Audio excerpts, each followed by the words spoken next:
I want to go back to a question that Chandra raised a little earlier.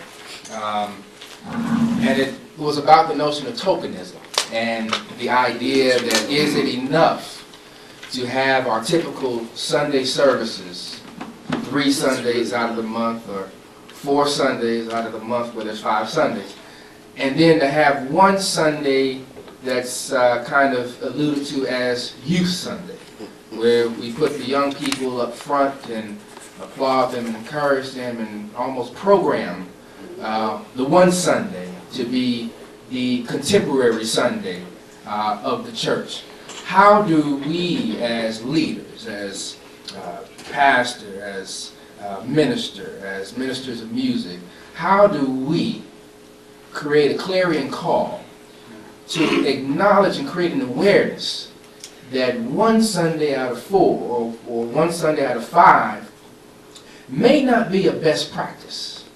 So how can we create the awareness, and then how can we encourage a conversation, a dialogue about how to go about a better way of doing things?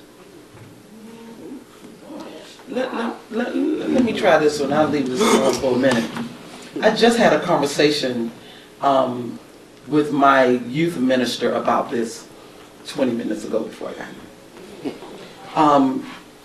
At People's, I guess before I got there, maybe they had a youth Sunday or something like that.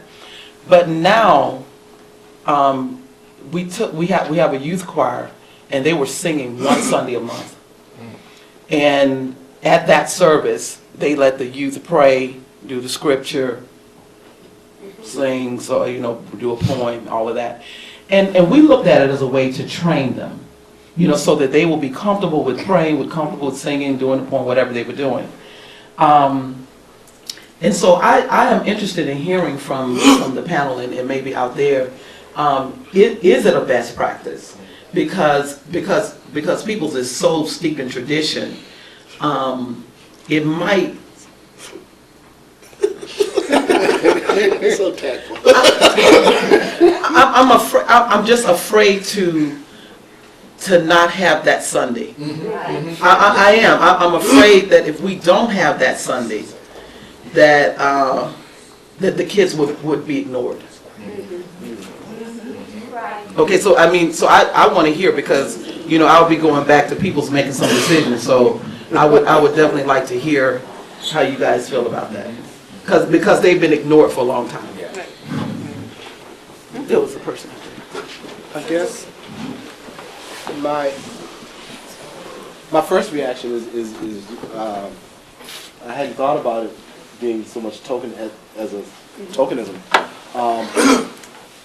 I think for me, for a long time, one of my sort of dreams was to be able to have a choir that included everybody, and rather than have youth choir, young adult choir, whatever, have one choir included everybody. That choir was responsible for singing every Sunday, and that you did the whole gamut of music. That from 4 or 5 years old, they were learning anthems and spirituals, and so that the worship service would include all of that on any given Sunday.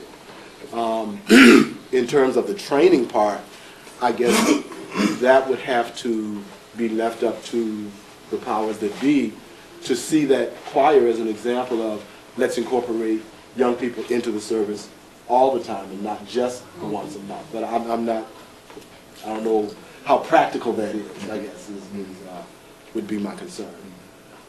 Sean? Yeah, I guess I'm more interested in, when I made the comment about the tokenism, the overall function and structures and infrastructure of a church. And I'm always interested in, where's the power? And particularly in Baptist settings, oftentimes the power is with the pastor and the deacon board. And so I'm a pastor's kid, a Baptist pastor's kid as well.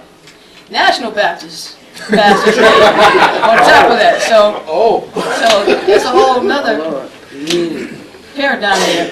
But I've told my father this, and I mentioned it to friends in talking, that what would it look like to have a deacon board, and we do this here at Messiah, which is really unique, but a deacon board not just with men, but with women, which we do here at Messiah, but also with youth.